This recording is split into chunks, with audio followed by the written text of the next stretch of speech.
So look, Dylan's not here, and my hair is dumb as fuck today. So I need your help coming up with terms of retaliation for when Dylan gets here. I look like a member of the fucking Elvis gang in Fallout. And I look like a tertiary character from Pacific Rim, and I just need some terms of retaliation for when he gets here. You know what? If you did that to your beard, you look like Hulk Hogan in his prime. Maybe I could be like, yo, fuck you with your normal handsome face. Yes, look at you with your conventionally attractive face, you piece of shit. Would that You know work? what? If that was down in your bangs a little bit and you shave the beard, you'd just be a shoo-in for Garth from Wayne's World. Would be a new Garth. Look, this isn't about me. This isn't about me. It's about how we get back at Dylan.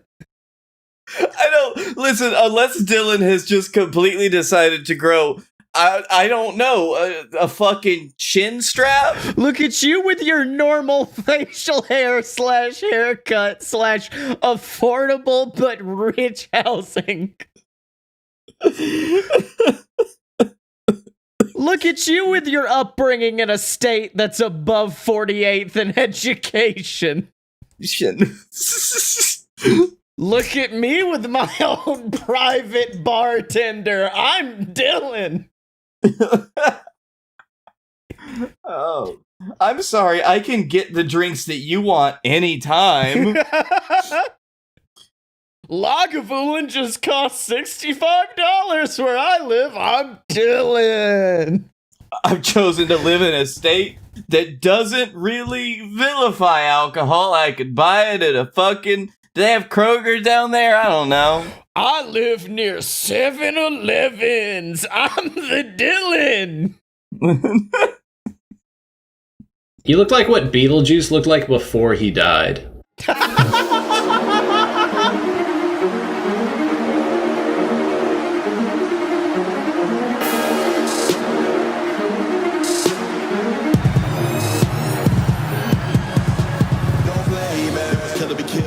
Welcome to Fight Boys, the show about professional and not so professional wrestling. I'm the ghost with the most, Scottye Moore. I'm really bad at insulting people, Blake Tanner. I'm the Addams family, the Dylan. Wait. Just all of them? All of them, yeah. Listen, there's some Addams family in all of us. Maybe that the real true. Addams family was the friends we made along the way. Yeah, exactly. Those friends were Shotzi Blackheart. Whew! Now, I don't want to typecast anybody, but if I were an Addams family member, I would probably be Cousin Ed. Yeah. That's what happens when you don't shave enough. Yep. Scotty is Uncle Fester. Dylan, you would have to be like Lurch's cousin, because Lurch doesn't burn as much as you do. Lurch's successful cousin that lives in Florida. Comes in a Hawaiian shirt and chinos. So, wrestling happened this week. Should we just go in order? SmackDown, Raw, NXT? Sure, you want to... Oh, yeah, and Hell in a Cell happened, too. I reviewed that. Yeah, Roman Reigns murdered someone. And then Sasha also murdered someone. Well, hold on. Don't get ahead of me now on that one. But yeah, no, that was what they decided to open the show. That was like a purposeful putting Matt Hardy getting a concussion early in the show. But they knew what was going to happen. They knew it was going to be uncomfortable watching Roman Reigns murder his cousin. And they were like, start the show. Surely it won't ruin the rest of it. I mean, honestly, watching Roman Reigns murder two of his cousins. Yeah, I do like that he's adopted like a guillotine, which is probably one of my favorite submissions, because it just adds a little extra oomph to him. Like, the spear is still there and the spear still does its job, but if worse comes to worse, Roman Reigns will choke a bitch out. Choke a bitch. Yeah, that's what the big dog gonna hunt. The big dog will hunt. Also in SmackDown news, finally we got the promo where Shorty G was like, hey, y'all know this is a dumb fucking name, right? You know y'all gave me a dumb fucking name. I'm Chad Gable. Fuck you. I'm an Olympic level wrestler. Yeah, I didn't realize until this week how much they fucked up by not making him Kurt Angle's son. Cause like, I know age difference and whatnot, it doesn't make sense, but if you listen to their cadence and the way they speak, I'd be like, yeah, I could fucking see it. Yeah, I could see that easily. I mean, instead we got like the Family Guy bit My Black Son, and yeah, exactly. So, yeah, and we all know how that ended up. So that happened. Unfortunately, Blake, we do have to talk about it. Tucky turned into a bad guy. Tucky's a bad guy now because Otis is fucking Otis. And he's just like, why? Say, Tucky, no. We were supposed to fight evil together, Tucky. And apparently he turned heel so good, they said, put him back on SmackDown. Because they want to continue. I think they realized, oh fuck, we turned him heel on the guy who's on a different brand. We gotta move one of these homeboys. Did they at least say there was a trade to justify it? No? It's not been officially announced yet, but it's kind of one of those quiet, under the rug deals of like, we probably need to keep this story. And I actually don't mind this, because Tucker to me never fit Heavy Machinery, because he's very intelligently spoken. And I do not see Tucker as like a good old Southern boy at all. He's a very smart. It's like Brody. It's like, I understand you want to make him like a country bumpkin murder horse with a hammer, but he's way too smart for that. He's from Rochester, for God's sake. Yeah. Yeah. On the exact other end of the spectrum, you do have Otis. Yeah. Who is just like good old boy incarnate. He is the patron saint of good old boys. I'm upset. Like, I understand Vince is really high on Otis, but like, to me, Otis has not stepped up, if that makes sense. Because like, when Orange Cassidy went from joke character to person they want to put on the show a lot because of TNT officials, Orange Cassidy stepped the fuck up. Like, he never stopped doing Orange Cassidy shit. Well, not except for the Jericho storyline. But, like, Otis is still just doing Otis shit. Even when The Miz is looking at him and saying, like, you don't deserve this briefcase. You need to act like a Money in the Bank holder. Like someone who's a good wrestler. He's like, nope, I'm gonna get in the ring and do my flippy flop and then hit the elbow drop. That's me, Otis. To be fair, what position did they... Because they put fucking Orange Cassidy in a semi-main event feud. Like, fucking... At this point, feuding with The Miz and Morrison is, like, mid-card. So it wasn't like they were like, here, wrestle Roman Reigns, wrestle, like, Braun Strowman, like, prove that you can go against the... No, there was nothing to elevate. He was still wrestling at the same level of person. There was no need... Well, no, because think about, like, even then, Orange Cassidy had been in, like, six-man matches. And then one week they were like, you know what? Let's see what he's got. Put him against Pac. And then he outperformed what anybody could have possibly thought. Like, I'm saying this was Otis's moment, and I feel like he didn't capture it. Otis went through the motions, which is fine, because it's WWE, and they're going to do it no matter what. I just kind of wanted more from Otis through this whole thing. I understand what you're saying, and I get it on a good level, but I also, like, I can't help but feel like that's just another way to say that he didn't grab the brass ring. Well, he did, and I hate it. He didn't grab Scottye Moore's brass ring, is what I'm saying. Which is... I don't think anybody wants to grab your brass rings. Let me tell you, last time somebody grabbed mine, it was painful. Listen, your wife grabbed your brass ring and see where she is now. I mean, like, because the problem is, Orange Cassidy is still a fresh act. Because Orange Cassidy keeps evolving. Chris Jericho logic. And he is freshly squeezed every week. Yes, so. and Otis is doing the same shtick. And I'm like, bud, that's only gonna last you for so long. Even Roman Reigns said, I can't do a spear no more and wrestle in a vest. You gotta keep evolving. I don't know, man. It took Roman Reigns 7 years to come to that conclusion. So, apparently you fucking can. John Cena's still doing the same gimmick. I don't know what to tell you. Yeah, but on to Hell in a Cell. We already talked about it a little bit, but man, never has the difference between SmackDown and Raw shone brighter than Hell in a Cell. Because SmackDown provided 2 of the 6 matches, and they were 5-star matches. Yeah, weren't the only good matches SmackDown matches? Were there any good Raw matches? The best match Raw gave us, I shit you not, was R-Truth versus Drew Gulak, and that was on the pre-show.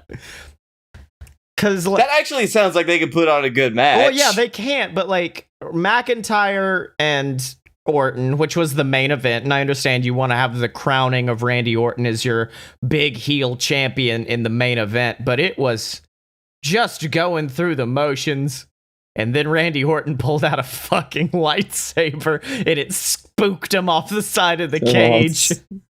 So he's gonna cut me up. And why don't we have a door on the other side of the Hell in a Cell? Because everyone wants to take the bump through the table, which means they then have to just kind of hobble back around to the door to get in to get pinned. I don't fucking know. There's a door on the Hell in a Cell now? Yeah, there's always been the door, like the chain-linked door that's by the entrance. So people walk in, and then they lock it up with chain, and then usually someone pulls out bolt cutters, cuts them open, and is like, let's go on top! I guess I've either just pushed that out of my memory, or just, like, thought that when they lowered the cage, they lowered it with them in it. No, like they have to. Is it because of how much we play 2K19 and the only way to escape the cage there is by just yeeting a motherfucker through it? That might be. Repeatedly. Yes. Uh-huh. And just imagine how that feels for somebody trying to make a good wrestling match in a Hell in a Cell. As I'm like, I just gotta keep throwing this guy against the side of the cell. Fuck. He'll break out eventually. Now, on to... Eventually. It... Can you guys want to talk about Raw? Because, like... No, I want to talk about Sasha Banks versus Bayley. Well, fucking give me a few. Fuck Raw, man. I'm upset I brought it as my heel last week because this week it deserves it more, but I just didn't want to work repeated. I didn't want to repeat myself.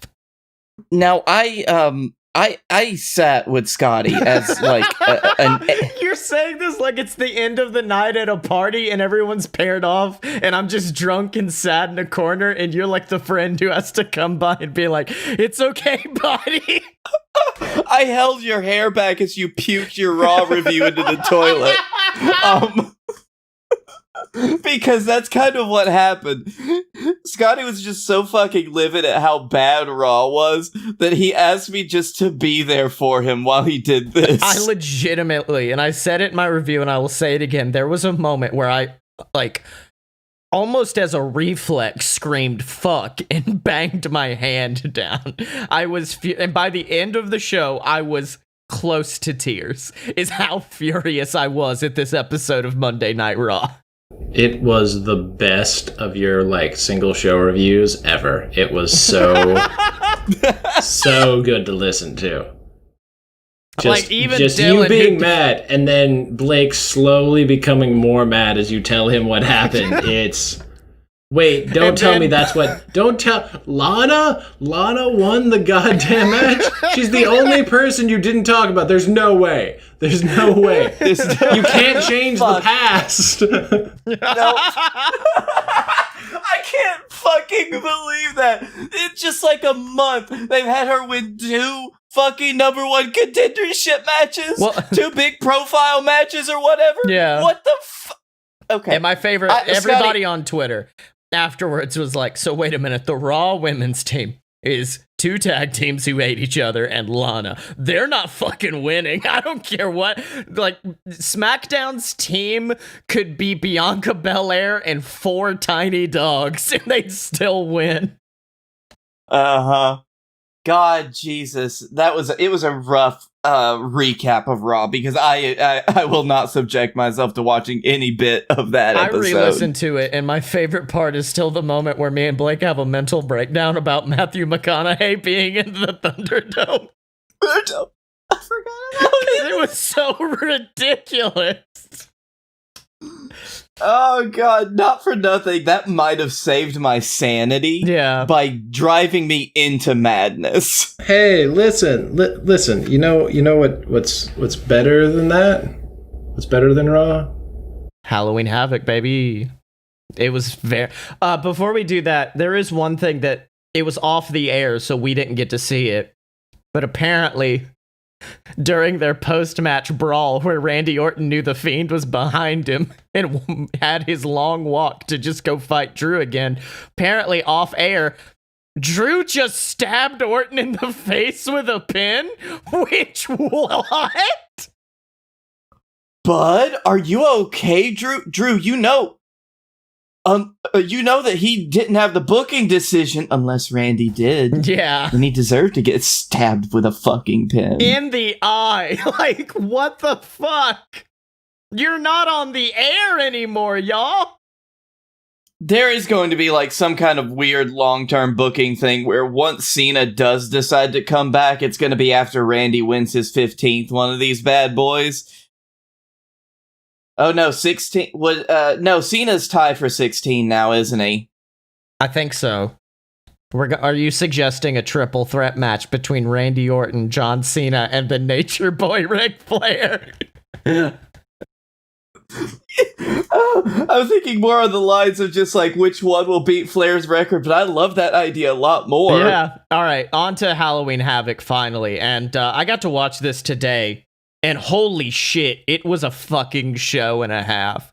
Like, Gargano and Priest, this was the best Damian Priest match I've seen in a very long time. Because it worked to his strengths. Because his strengths are big boy kicks, throw people around, get hit with the tombstone.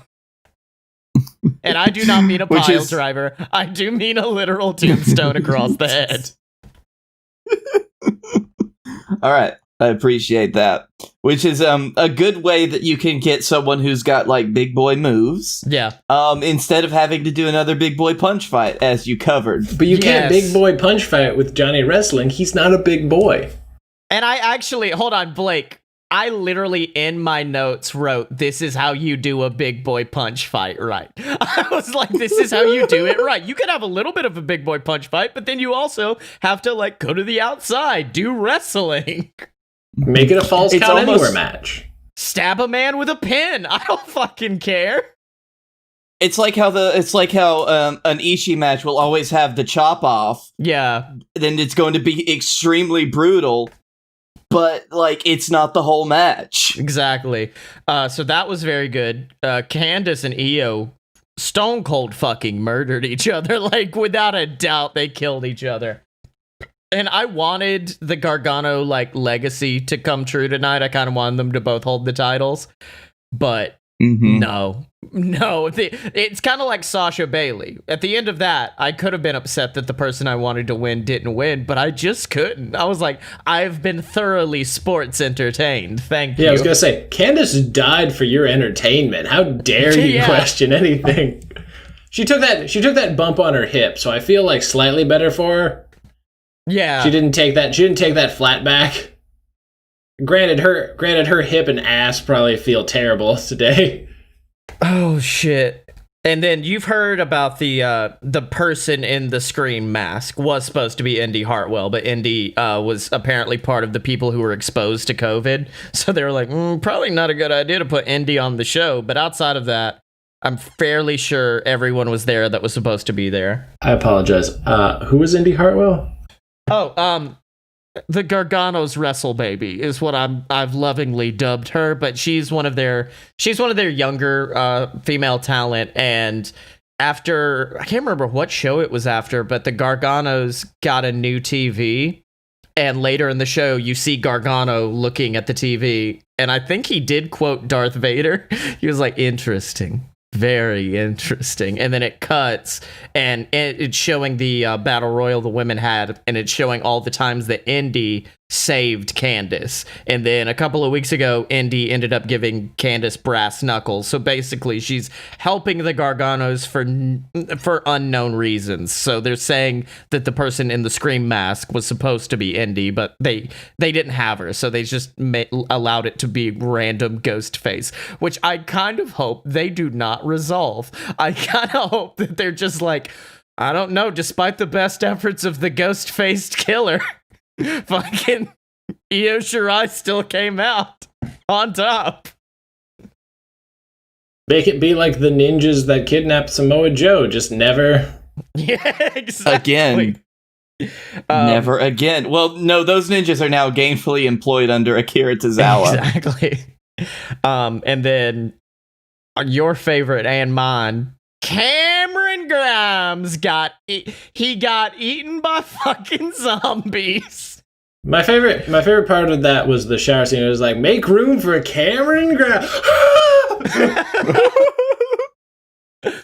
I do hey, love Dexter, that you for got once, kids? You got kids? I do love that for once in WWE history, one of these cheesy gimmick matches actually lived up to the hype, because that was a haunted house. That was truly a haunted house. I just wish it wasn't someone spooky like Dexter Loomis he was fighting, just so at one point him and the person he was fighting just had to be like, you all form an alliance and fight these zombies? Let's go. We got. I really want to know Saddle up, motherfucker. I really want to know how they resolve murdering one of their better stars. Ask Impact, because they're gonna have to figure that out after this week. They fucking did that too. No! Who shot Johnny? No! The only problem I have with the Grimes match is the fact that it was lit terribly. Like, it was pitch black at points. And I'm like, okay, I think that's his dumb top hat. I guess that's him over there. Do people take notes from Game of Thrones? What the fuck is this? No. So that was anything else from Havoc? I can't think, other than Shotzi Blackheart becoming my new wrestle waifu.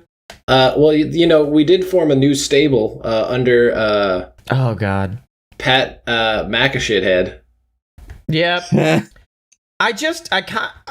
we talked about this in the chat a little bit. I kind of hope that Pat was a last-minute bring-in, and we were just gonna get a British boy violence party with Pete Dunne, Oni, who's not even British, but I don't think NXT worries about talking about it. Ridge Holland and I was about to say and Lorcan. You know, the tag team of Oni and Lorcan, the NXT tag team champions. By the way, Pete Dunne has clearly been only working out for the last however many weeks, because that man is shredded wheats. That is ridiculous. Would love, like, because you know the promo package they did for Toni Storm when she came back, they were like, I went away to the beach and I learned how to become a better person and a better wrestler. I want to see Pete Dunne's Where Have I Been? And it's just Pete Dunne, like, eating bears in the forest. Hands. Just eating hands. Pete, what have you been doing in your absence? I fought 5 bears, if you would believe. 5 bears, 12 wolves, and I ate a small llama. Pete, I appreciate the Pete Dunne bit because he has history with UE. So like I'm looking forward to my favorite thing was somebody wrote like William Regal watching this segment at the end. War games.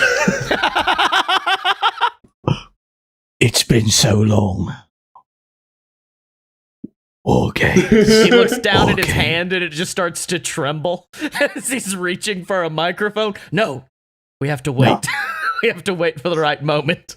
Not yet. Not yet. And then he's fighting against his hand. He's like, no. He grabs the cleaver. Not yet. If it is Yui versus what's McAfee calling it? The brand? No, that's like his catchphrase is like whatever the brand, but they'll probably end up being called the brand, but I don't think they have a name yet. Okay, so we'll placeholder name as the brand. The brand versus Yui, if that is the War Games match, then won't the Undisputed Era have been in every fucking War Games match? I mean, it's a 4-on-4 match. Like, it's kind of remember the first one? It was 3 tag teams. Or 3 groups of 3. Oh, that's right. I forgot about that. Yeah, because Roderick Strong teamed up with the Authors of Pain. Oh, yeah, because that's when he turned. Wait, no, it wasn't. It was no, it later. Wasn't. That was the next pay-per-view. Well, in related WWE news, they had another COVID outbreak. Good. And I do love that the day that news was announced, Road Dogg quit Twitter because Road Dogg had him a time this week. Man, Road Dogg just got steamrolled. He got his shit pushed in. Yeah, somebody was like, you can get COVID with or without a mask. These people don't have common sense. And then Hurricane's like, people get killed wearing seatbelts, but wearing one increases your odds of not dying. That's common sense. Uh-huh. Agree to disagree, Shane. Road Dogg, bud. Nope. Fucking Shane Helms was just on it on Twitter. Yeah. So that was, that's not good. That is not good. Not nice. Borat 2 was phenomenal. Anyways, AEW talk now. Okay. So is this just going to be a yearly tradition at Full Gear where one of the VPs are just like, we're not going to challenge for titles anymore if we lose? No, because they can only do that one more time, and I guarantee you Kenny Omega is always challenging for titles. Yeah. Yep. So, how was the rest of the episode? Because I caught kind of like it was most of the second half. It was middle of the road. And it was okay. Yeah, that is the show. It's weird. It had 2 5-star matches, and then the rest of the show was perfectly average. So overall, they're above average. To be fair, I really feel like theirs is like, this is a setup show for the go home. Yeah, I called that an Age of Ultron show. It's not that good, but it's setting up stuff for the future, I guess. Yeah, I mean, like, you need to understand, like, they lost the ratings thing, but NXT literally put on a pay-per-view on weekly television again for like the 3rd time this year. And it's always amazing that AEW is always within like less than 100,000 of that, because especially with the Halloween Havoc one, that definitely brought a lot of people, because that looked interesting in promos. Both of them had increases, though. Both of them had people wanting to watch wrestling, so that makes me happy. Yeah, and I'll be honest, ratings aside, both of them put on quality shows this week. I'd give the edge to Halloween Havoc, but that's because it was Halloween fucking Havoc. Yeah. I'm glad they did something with that IP finally. But yeah, no, AEW, Dark was good. Listen, man, we got the end to the legendary Avalon Cutler feud this week. Yes. Which was fantastic. I will say that the dice spot was and the power of friendship, Blake. Don't forget the power of friendship. Power of friendship defeats all. Defeats all. I'm very sad that I missed the Hangman Wardlow match. I still haven't watched it. That was good. Like, obviously, we all knew Hangman was going to win, but this was, how much can we fuck up Hangman during one match? Because he got hit with the F10.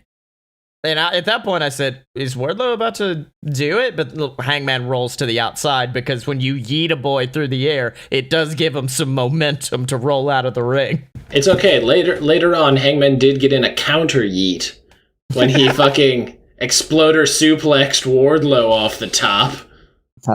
Which, Fuck. Fair. Oh, that was thing of beauty. Thing of beauty. That was good. Parts of the Cody Orange Cassidy match were good. It was all right. To me, I was set up because of how good the first one was, and this one wasn't that at all. So I was disappointed, but that's just because I had very high expectation. But this one had great spots, like when the best friends catch Cody, and then they look at each other, and then they just drop him. Yeah. Well, they had done it to OC first, and then Cody falls, and they went, why are we doing this? And then just drop him. And then fucking Trent cold cocks Yeah. Cody. One of the most emotionally satisfying 5 seconds of wrestling I've ever seen. I could almost hear Trent say the words, "This is for our booking." How dare you have us lose the tag title matches twice? Yep. Well, I think that every time, like, one of the best friends does something to, like, any of the VPs, that adds another, like, 8 weeks onto how long it's going to take for Chuck to say shit on the air. Yeah. It's like, no, you were gonna do it next week, Chucky, but nope. Man. I promised you were gonna do it, Chuck, but now you can't say shit. Yeah, that was the town hall was... It was to set up Jericho versus MJF. And there were some good moments, like Luchasaurus asking about finances and Eric Bischoff being like, yo, you know Jericho fucking sucks, right? Anyways. Oh, God. The long-standing like kayfabe hatred between Eric Bischoff and Chris Jericho is wonderful. Yeah. Yeah. After dinner debonair, I completely understand that, like, this could not have just... You need a cool down. You need a cigarette after the orgasm, man. This is what this is. This is just... Yeah. Like, you needed to come back to an acceptable level for the match. On to other news. One, Marty Scurll... So two things. Johnny Hungy is going to be on the fucking pre-show for Full Gear singles match. Taking on Orange Cassidy. Holy shit. That is going to be... That's a banger. That's a potential banger. Also, the Anna Jay Brandy thing is kind of continuing, but more importantly, Anna Jay's really good at wrestling. I don't know if you know that. Yeah. Like, fucking viciousness and all that shit. And also, just the whole Dark Order, solid wrestlers. 10, like, Press Advance, very solid wrestler. The fucking original, the OG Dark Order wrestled, and, like, that was also satisfying. So really, every show that happens, I look forward to the Dark Order in some capacity wrestling. Also, 10 got a new look, which is way better. He changed the black for white. Now he looks like some kind of, like, scary clown man. It's buff, scary clown man. Part of me really wants a rivalry between Matt and Brody, where they play into the fact that everybody thought Matt was going to be the exalted one, and Matt one day is like, yeah, I was the one talking to you guys, and Brody sniped me. Yeah. If you want an example of why, like, how good AEW is with changing things and making something great, you look no further than the Dark Order. Yeah. Because you gotta think, the onus of this was that time, like, was when the Super Smash Bros. Debuted, and half of the people there were asking, who the fuck are these guys? Well, you know now, don't you? You fucking know, bitches. Like I said, that's what I love about the Dark Order, is the fact that they never seemed like a threat until they fucking were. Like, until they grew in numbers to a point where you're like, how many of these guys are there? At 10? What? And then they also grew in quality. Like everybody they brought in, like even fucking 10 and 5, you're just like, those guys are not the jobbers. Those are not like in Silver and Reynolds when they write, they're like, no, these guys aren't the job out Beaver Boys anymore. This is like they're all just slowly increasing. You're just like, they might win. There's a decent chance. It's like when characters reveal that they can be fun and charismatic, you should probably just allow that to flourish on TV, but that's something for my heel of the week. Anyway. Oh, also, hold on. So when Brody was on Unrestricted, and he was talking about, like, I have my DMs open, the crazy never comes. And Aubrey was like, really, no dick pics? He's like, yeah, no, zero dicks. John Silver gets dick pics. Oh god! I was just like, of course they were like, of course, John Silver. And he was talking about, I was like, you need to understand how hard it is. The shit that comes out of John Silver's mouth, the most outrageous things you've ever heard. Like there was the bit where he was slapping Ten's chest titties, talking about like wanting to get milk, and I was off to the side going, "Is this what my life is now?" Is that recent or is that one of the older ones? No, that's the one that came out today. I listened to it same day. I really like Brody Lee. He seems like a really good guy. Yeah. Well, someone who's not a really good guy has now been officially taken off the main roster of Ring of Honor, and that's Marty Scurll. In January, he took over as head booker, but now it is handled by Delirious once again, and he has recently been removed from the active roster page. Meltzer reports that he does not have a role in the company currently, but he is not fired, meaning I don't know how ROH contracts work. I have to assume that means he's not getting paid? Now, if he's contractually obligated to get paid, like... He's under contract. You can't keep somebody from working somewhere else and not pay them at the same time. Well, I thought, didn't something come out about them, like, if you're not making appearances, you don't get paid or something like that? No, because he was going to have very limited appearances. That was part of his contract. Oh. Either way, you're not going to see him for a while, if ever. Yeah. Yeah.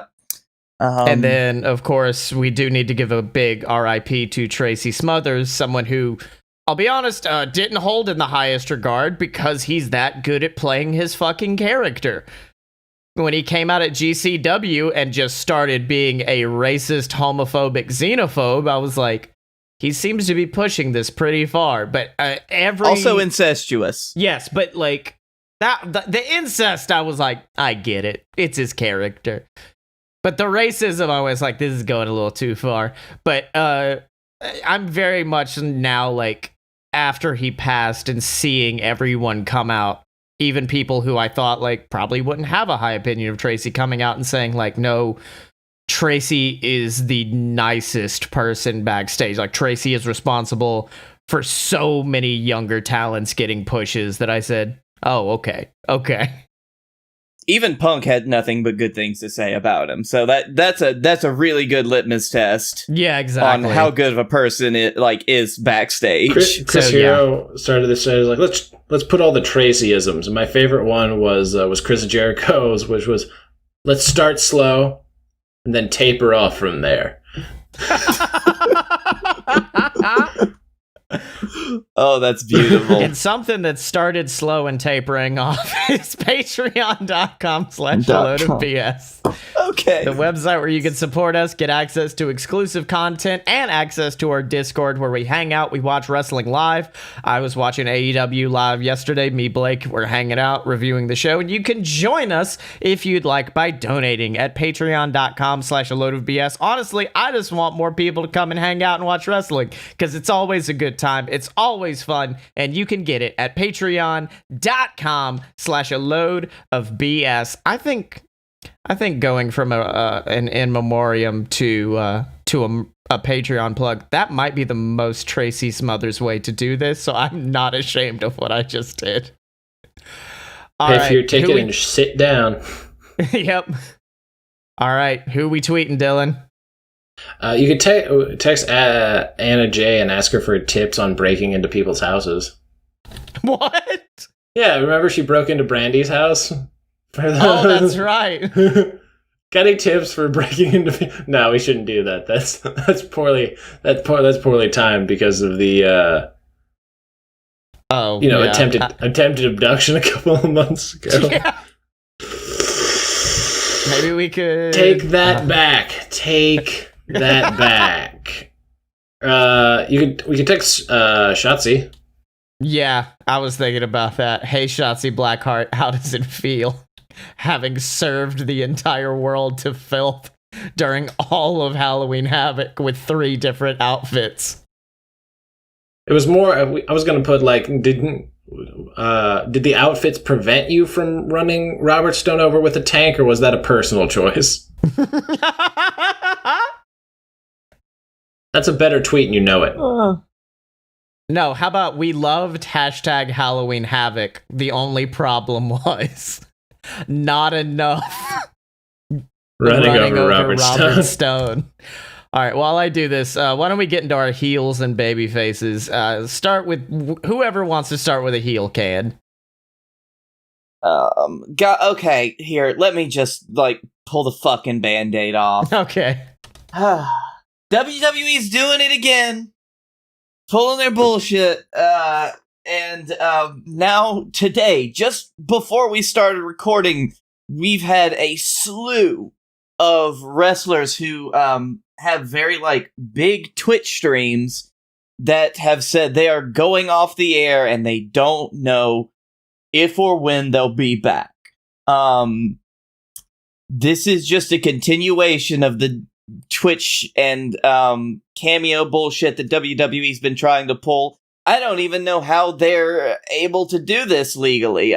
Currently, just today, and if you guys have seen more since we started, some of the big ones, Cesaro just signed off, said he wouldn't know when he'll be back. Aleister Black and Zelina Vega, they said they didn't know if they'll be back.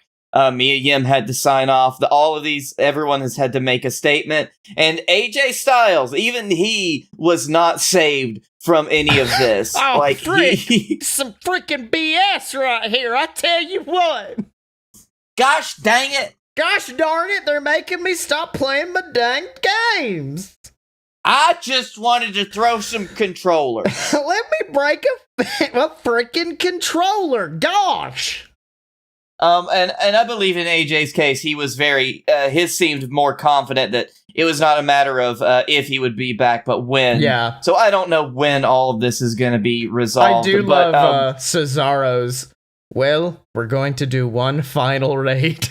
And I'm like, that's a very Cesaro way to close out. One last time. One last raid.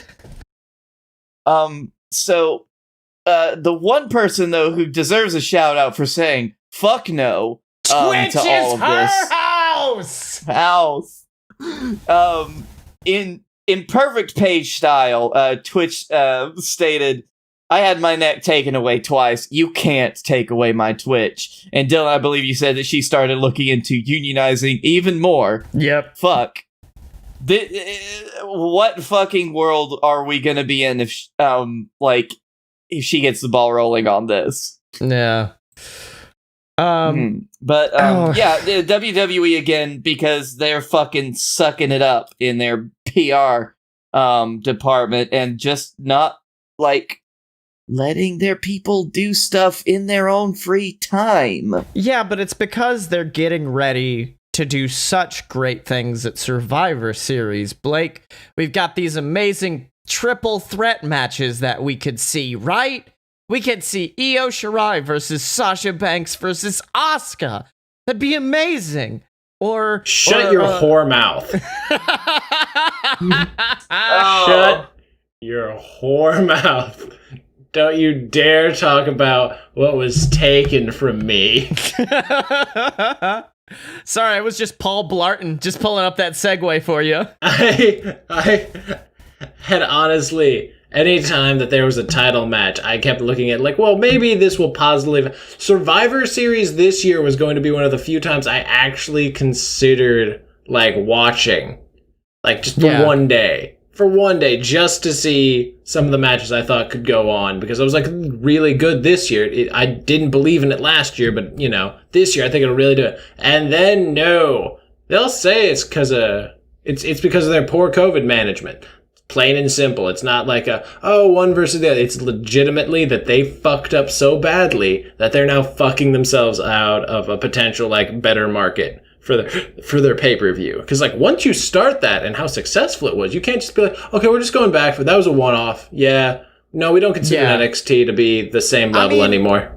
Last year they did it to pop ratings for NXT to try to basically destroy AEW before it started going. And I think now, unfortunately, they have lost faith in NXT when it comes to being able to successfully take down AEW. They're aware AEW is going to be a thing. So just let NXT be NXT, let it do what it do, and don't worry about trying to pop its ratings, which is kind of helping because it's stopping them from doing all of these rating pop things that they were doing in the beginning. But this is the one time a year where I would have been like, yeah, fucking do it. Let's go. Give me Daniel Bryan versus Adam Cole too. God damn it. It would have been, give me Sami Zayn versus Bobby Lashley versus Johnny Gargano. Give me Sami Zayn versus Johnny Gargano while Bobby Lashley sits and watches. Any one of those, please. Give me give me the triple threat tag team at this point. Give me Oni Birch versus fucking Oni and Lorcan. That's the name you're looking for. Oni and Lorcan. Yeah, no, I actually know who Danny Birch is, unlike you. Yeah, give me that tag team. There, every one of the matches you would have had. I'm not as huge a fan of the triple threat actual Survivor Series match, but all of the champion ones would have been phenomenal. Every single one of them would have been great. Or reduce the number of men, and I know 5-on-5 is the thing. Do 4-on-4-on-4. Then you don't have to worry about as many eliminations. And I think there is a place where 4-on-4 usually happens, and would have been great to see at Survivor Series. And it is War Games! No, not yet. Not yet. He's still shaking in his office. Actually, I would have preferred, that would have actually been a better match than Survivor Series as a 3-brand, 3-man War Games. Yeah. And stop telling me things that will never happen. Stop telling me things I want. You imagine AJ Styles in a War Games match? Right? And because of the Los Dos rings. Yeah. You could have had, it would have spread out the action more. Yeah, Daniel Bryan in a fucking War Games, the possibilities, man, the possibilities. Yeah. And you'll never get it, because WWE are a bunch of pussies. Retribution in War Games. It's Retribution fighting their booking, and I can't tell you how badly they're going to lose. Well, thank you for my segue, Dylan, because fuck. We're coming up on the show that has been made by elimination tag matches. What should we give away on free TV this week? An elimination tag match. Don't worry, they're just gonna do it again. It's just gonna be a rematch. They are, and that's what makes me even more mad. It's gonna be a no DQ elimination. Yeah. Which makes no sense, because then why would you wait for a tag? And that is actually the moment earlier I told you guys where I screamed fuck and almost broke my hand on my chair, was the moment where Ali, knowing Retribution has never won, grabbed a fucking chair and just decided, I'm gonna give him the win. Bap! I was praying when Ali joined, or it was revealed as the leader, that would be the turning point. And then, the very next week, I think, is when they got their loss.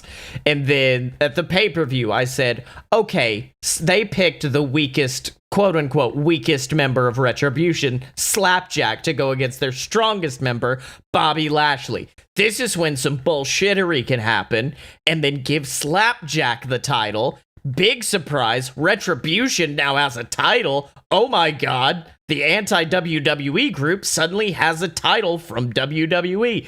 What could happen? No, instead, he taps out. And then I said, okay, 4-on-4 elimination. This is when it's finally gonna happen. No, it's not. T-Bar and Bobby are gonna just fight into the crowd. We're gonna have a lot. And I guess it's because Bobby has to fight Sammy. That's the only reason they decided not to do this at the pay-per-view. But also, what are they? Because they're presented as heels, but there's really not much about who they are that's heelish. They're like, we don't like all of these greedy people in this company who are trying to tear down good people like the members of Retribution. That's why they... and I honestly, I hated it at first. That's why I like them facing the Hurt Business. Because they are a business built upon hurting people. So, which is what Retribution's fighting against. So it makes sense. But then they just don't win shit. And they never will. You know that, right? They're just going to get jobbed out for their whole run, and they're going to break up. That's it. I'm giving them till Survivor Series. Although, to be fair, I've given them a very long time to try and turn this bus around, and they've yet to do it. No, dude. This bus is like the Lex Express. It's only got one destination. Hell. And other person, secondary heel of someone they fucked over, is Keith fucking Lee, who did get a win this week, which congrats. Oh my god. Oh my god. He got a win. But the whole time, as I described him in my Raw review, he looked like a sad dog in an ASPCA commercial. He looked like he was done with this shit. He's yet to get a new theme song. He's yet to... I don't mind the singlet for him. I like it. It's just, you can tell by looking at him that they've full-on Stepford Wives'd Keith Lee to where he's now just like, I'm a big boy, so that means I have to be angry and not the most smooth motherfucker on the planet, which is what he is. So you mean he went to the main roster? Yeah, exactly. You mean like everyone else that's ever come from NXT that anyone has liked? Especially like a big guy. Before this, the gold standard of that is what they did to Big E. Because we all know how great Big E is. Yeah. But when he first debuted, they turned him into that Big E. Ziggler AJ's dad. To be fair, when he was with Ziggler, I didn't mind him. It was just like after that where he was just generic. There was one house show I went to, and it was, if I remember correctly, Punk and Ziggler versus John Cena and Ryback. So, all my favorites were there. And Big E was just kind of walking around ringside, and they were selling cotton candy. And at one point, I did contemplate buying some and offering it to Big E. And at the time, I said, I don't want him to get mad. Now that I know who Big E is, I'm half positive he would have taken it. I'm almost positive Big E would be like, that's my cotton candy, boy! Was this back in like the short singlet days when he had like some of his ass hanging out? Oh yeah, the thong singlet. Yeah, been working them glutes. Gotta show them off. But yeah, like looking at Retribution, I mentally, and I don't know why, because for a while I was comparing them to like the Shield and Nexus. Now I'm thinking of them like Dark Order. It didn't work at first, but then they made a few crucial changes, and the Dark Order works really well. And Retribution tried to do that. On social media, they started to be more funny, i.e. what Evil Uno did in the beginning. A little bit more character, a little bit more charisma coming out. But then just fucking nothing. Nothing on... It's like WWE... Actually, hold on. I should have known this. Because Zack Ryder. WWE says, fuck your social media. I don't care how good you are at it. Unless your name's Becky Lynch. There it is. Yeah. It's the recognition. That's good. The healing can start now. The healing can start now. Well, now let's talk about the good things of the week as we get into our baby faces. Who would like to begin? So, the best match for Full Gear was set up this week. I'm not talking about the Bucks FTR. That's like the third best match on the card. Orange Cassidy versus John Silver. We all know. That's already obviously going to break the Meltzer scale. But the match that's better than that is Kenny Omega versus Hangman Adam Page. And now after Kenny already put on a really good match with Pentagon, especially with that added bit of like taunting them where he brought out the Mega Championship for AAA for no goddamn reason.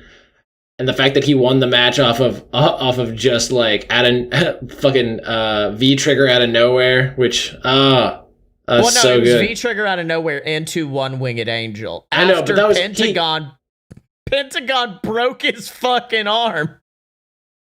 Exactly, that's the most Kenny Omega thing, where it's just like, this is how do I get out of this? Knee. All right, that solves all my problems. Doors locked. Knee. Too many people in line in front of me at the subway. Knee. Meanwhile, Hangman has been making his own path, especially when he was able to defeat the big muscly tits of Wardlow. And I'm so on board for the. I'm like 100% on board because I know that we've hyped match before. I know the FTR like Page Omega Cowboys didn't live up, and that's part of why I'm not really looking forward to that match as much. And I know that I'm sorry. I do want to acknowledge Hangman's tweet about that match, which was sad Yeehaw Man versus Big Muscle Tits. Yep. Oh, he's so good. I want him to win. I know he's not. Maybe Hangman will sell the arm or something, and I don't know. He won't win, but I want him to. The lower third this week for him said emotionally unavailable. Yeah. And I want that to be his new nickname, emotionally unavailable Hangman Page. Yeah, no, it like there's that match. Fucking Moxley Kingston will likely just be a war, just like an ungodly drag out war. I don't know if there's a bad match announced because like Nyla Sheeta's not exciting, but it's gonna be good. Like, yeah, on paper, this is the best pay-per-view that AEW has ever put together. The weakest match is Sammy versus Matt, but if it's a cinematic match, it might rival Final Deletion. Yeah. Oh, Daddy, don't tempt me. Maybe Jericho MJF is no, because then they'll probably just do some buck wild shit in that too. I trust MJF in that match more than I trust Jericho. Yeah. By the way, he like came out and said it. MJF is the one who came up with the idea to sing. He's got a great mind for the business. But yeah, no. That match, the Kenny versus Hangman, that is going to have the emotional storytelling of almost a year. Yeah. Almost a year of storytelling is going to come to a head in a match between arguably the greatest wrestler in the world, like of this like century, in Kenny Omega versus the future of wrestling in Adam Not Page. only that, I would argue one of the greatest storytellers we have in wrestling in Hangman Page. Yeah. So it is like, don't get me wrong, the Bucks are really good, but I contend that six-star match was built off of Page and Omega more. Yeah. I feel ya. So I'm 100%. That this tournament in general was amazing. Like there's a lot of like shit the bed, like, oh, we're gonna do a contest, or like hell, even the AEW tag team one, you were just like, well, that was fucking a thing. This has been amazing the whole way through. Even the worst match, quote unquote, was still awesome in its own way, because we got to see Kenny murder someone. That was the worst match. Everything else was great. Wardlow fucking yeeted Jungle Boy to the point that he won a match.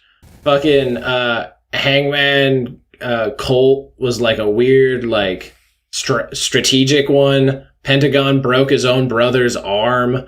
Like this has been fucking tits, man. It's been top tier. Big muscle tits. Big muscle tits, man. And it's gonna come to a head in the match that we knew was coming, but we're all still excited for. With a conclusion. That is the big impetus behind AEW, which is, you know where we're going. but but you want to see it, don't you? You want to see it. That's just why I think like they've turned like hard into the great thing about wrestling, which is the great thing about life, y'all. It ain't about the destination. It's about the journey. No. When Omega wins the AW title, it will be all about the destination. It will be about the destination, yes. But the journey is important too, damn it.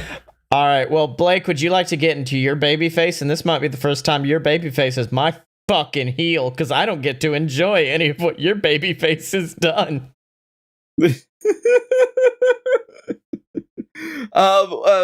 babyface, I'm gonna keep it quick because he just did something great earlier today, and he's just a guy I respect a lot in the wrestling business, and that's Kevin Nash. Who? I'm sorry, I don't see this person on my Twitter for some reason. I'm looking up Kevin Nash and I'm not seeing him.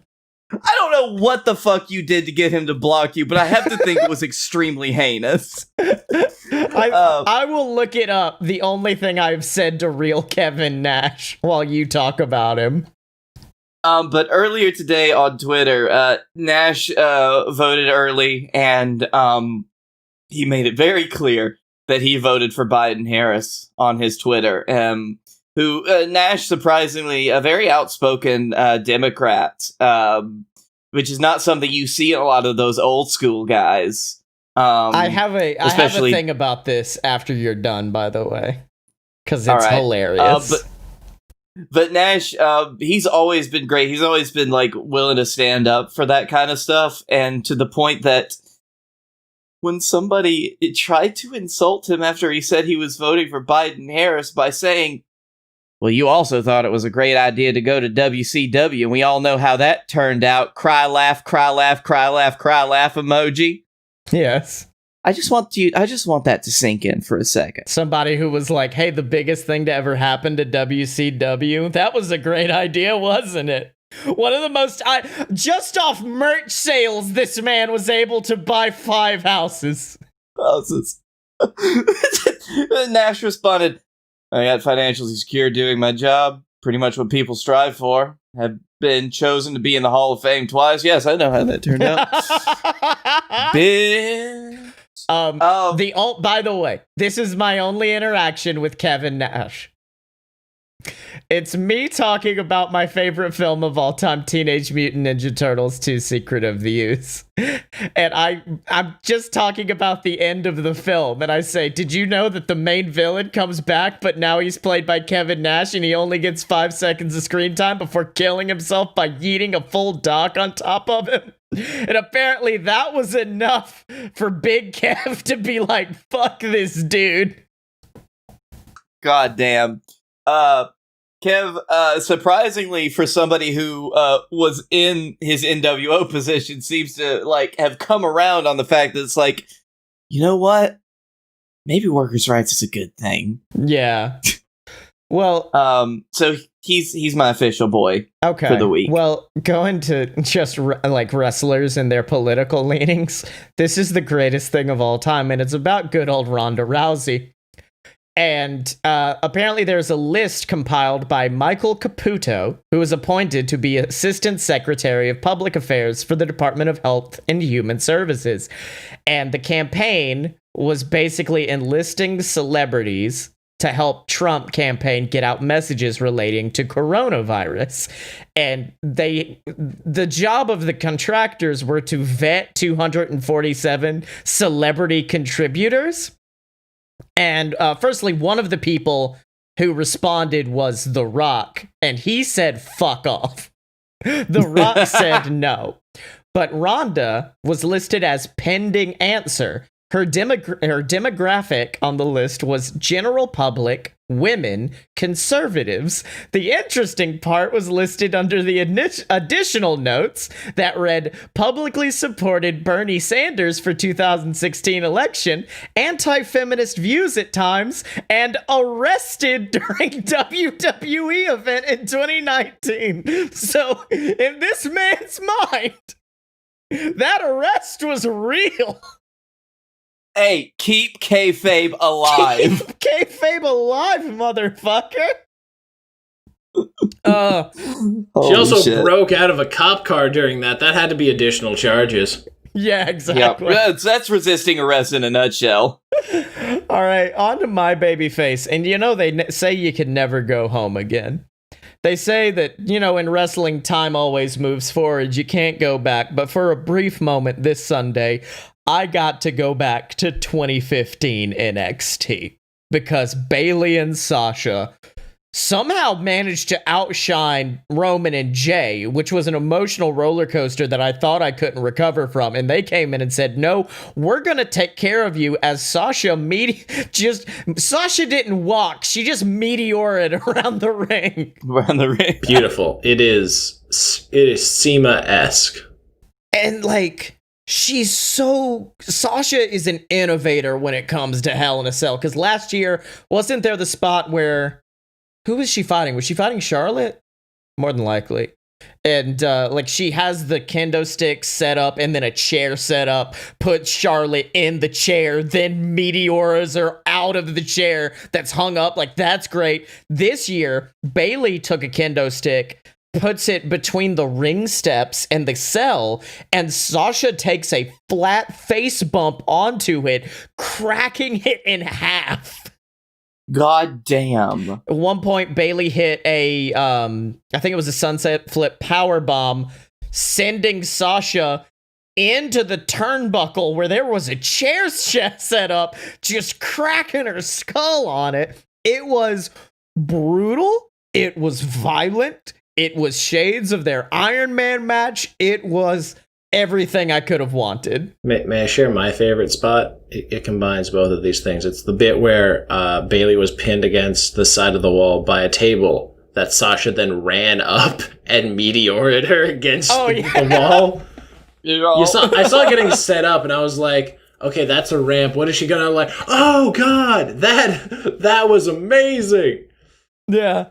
So I want that to be her. I want that to be her, her version of the V trigger, where she just hits meteoras out of nowhere. Yeah, spam that shit. No one else is. Someone runs at her, meteora, motherfucker, it's coming. Yeah, use it like a Thez press. Yeah, I could do this all day. And this is also interesting because this is the first time ever in a match like this where they try for a spot and it doesn't work. And this is the first time I've ever seen them just go, we're not doing this, and just go. Because I don't know what Bayley was trying to do, but she was trying to basically build a double-sided kendo stick by duct taping two of them together and then draping it. Darth Maul. Yeah, well, she's trying to put it between the ring and the cage. So I think it was going to be another one of those breaking through them spots or something similar to that. Firstly, Bayley couldn't get the duct tape unraveled. And she looked at the referee and goes, fuck, I'm so sweaty. Can you open this for me? And the ref is like, are you insane? She goes, fine. Bites it, pulls it up. And then it just stopped. It wouldn't wrap around the correct way. And you just saw Bayley go, fuck it, we're not doing this spot. And then just go turn around to go fight Sasha again. You know what? I respect that because so many times I'm taken out of wrestling by somebody thinking that they have to redo a botched spot. Yeah. Nah, you just gotta keep on doing. And then, man, it's like any other type of performance art. If you fuck up, you power on through. You might have to acknowledge that you fucked up, but the more that you make it look like you fucked up, the worse it is. Yeah, so she was just stared at it like, this ain't gonna work, and then got back in the ring. And then, the storytelling was great, too, because through it, you could see Sasha being like, this is still my friend. I'm upset at what I'm having to do. I'm upset at what she's made me have to do. And then, Bayley spray paints an X on her chest, which I said, what the fuck? Okay. Then went for the elbow drop with a chair. Then Sasha gets up and is like, no, fuck you, Bayley to belly onto a ladder. To a ladder. And I was like, it was just a good fucking match. And then, of course, ends with Bayley wrapped in her chair, which is the one thing she's kept with her this whole time, the chair she used to beat down Sasha. And Sasha turns the tables on her, wraps her up in it, bank statement, and Bayley is forced to tap. And I said, I'm not even mad I lost a point in the prediction series, because this is fucking good. Well, you're also not mad because... Listen, You're doing a lot better than me. Just keep saving that money, bud. Just keep saving that money and you'll be fine. All right. Blake Tanner, the first man to ever have to donate $1,000 in our prediction series. Oh, sweet. I get to name the charity, too. That's going to be great. Yeah. All right. On to our final discussion. And I'm curious how you guys feel about this, because obviously last week they were advertising Abaddon versus Tay Conte for Dynamite. And that match was fully taped from what I've seen. But also, Abaddon took an elbow to the throat that basically made her unable to breathe, which took her to the hospital. And I'm curious what you got, like, and then they pulled the match. I assume because Abaddon got her throat fucked up. Do you think that, like, would you have pulled the match? Because for me, assuming it was still a full-fledged match, I kind of think it does a disservice to Abaddon at that point. Yeah, that's a good thing you hit on. If it wasn't a full-fledged match, like, if it was on the level of the Matt Hardy spot, if they had the choice to pull it, I would have said you should probably pull that match. Just not let it, see the light of day, because it was just a bad thing all around. Whereas if the match was finished, I don't know why you would have, but I don't know. Well, I also am thinking when it comes to Abaddon's character, because she's a real spooky girl who kind of has that Undertaker undefeatable vibe, and to see her in that kind of moment of weakness might have been bad for her. But Dylan, what do you think? Okay, so three things. One, after the whole Alex Reynolds thing, they probably didn't want any footage of people getting hurt, seriously hurt, especially if it led to hospitalization. Oh, wait, what happened with Reynolds? I don't think I remember this. You remember where he got a concussion? Because Private Party, messed up the Hardy Boys, Swanton fucking leg drop spot? Just wrecked his face. So they just had that a week ago. There's no need to. Two, very easy to rebook Abaddon into being fun. You just have her do a match where she just straight destroys somebody on Dynamite. That's fine.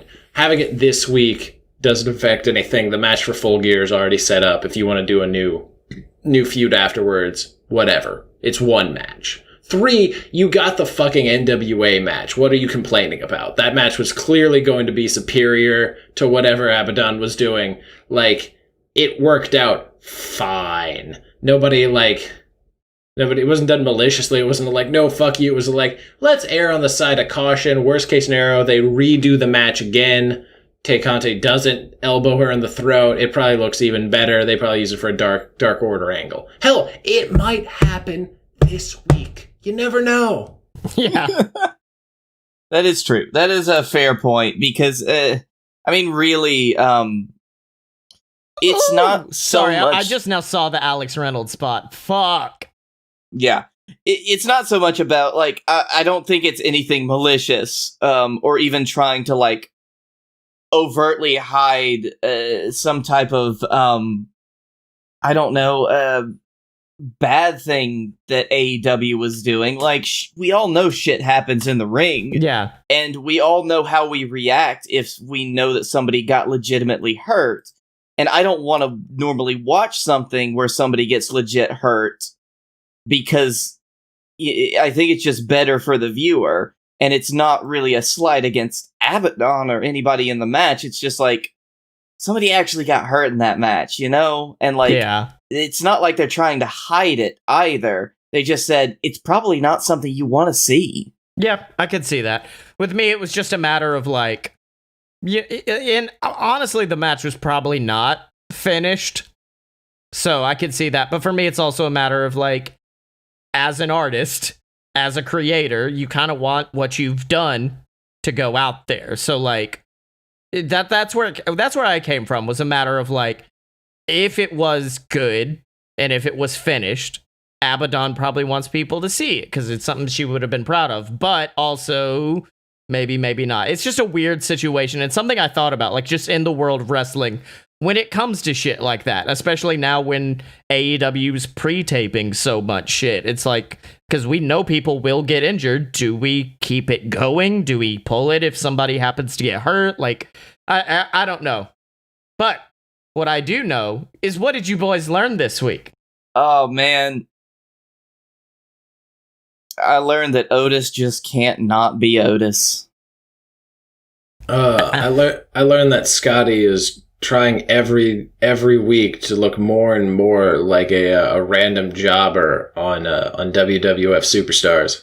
I'm down with that. And I learned that in just a few short weeks, the Undisputed Era will take on the brand in a... No, can't say it. Nope, not yet. Can't say, No, wait, no, don't not say yet, it, don't not take yet, it. not yet. No, not yet. Ah! Walking. Oh, fuck. Where can people find you on the internet? You can find me at Blake A. Tanner on Twitter. You can find me at The Darkroom Vidya on YouTube. And anywhere that you can find BS Network podcasts like this one or Load of BS. And you can find me on Twitter at Scottye Moore. That is SCOTTYEMO. Oh, no. Chugs. Adam Cole. Oh, wait a minute. What? Adam Cole's still streaming. Adam Cole says we got a lot of streams coming up. Fuck yeah. You can't stop Cole, baby. Well, it's either that or he's sold out. It's one of the two. Yeah. All right. And check out all the other podcasts, including the Audioverse Award-nominated Mini Adventures of Sammy Magic, and a show that's really fucking ramping up and getting ready to do a real Survivor Series, the show known as JWF Monday Night Ignition. We used to be its home, and then that little baby spread its wings and fly away, and you could find it and all the other programming at AloadofPureBS.com.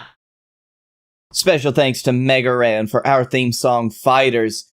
Make sure to go out and support Mega Ran, all his musical endeavors and whatnot. A man that cannot be stopped from streaming. That is always! You can find us at AloadofPureBS.com. Step up to the merch table at merch.loadofpurebs.com. Find us on Facebook, donate to the Patreon, and join us on Discord. And remember to follow us on Twitter at Fightboy Show Shotzi Blackheart, because when you're a fight boy for life!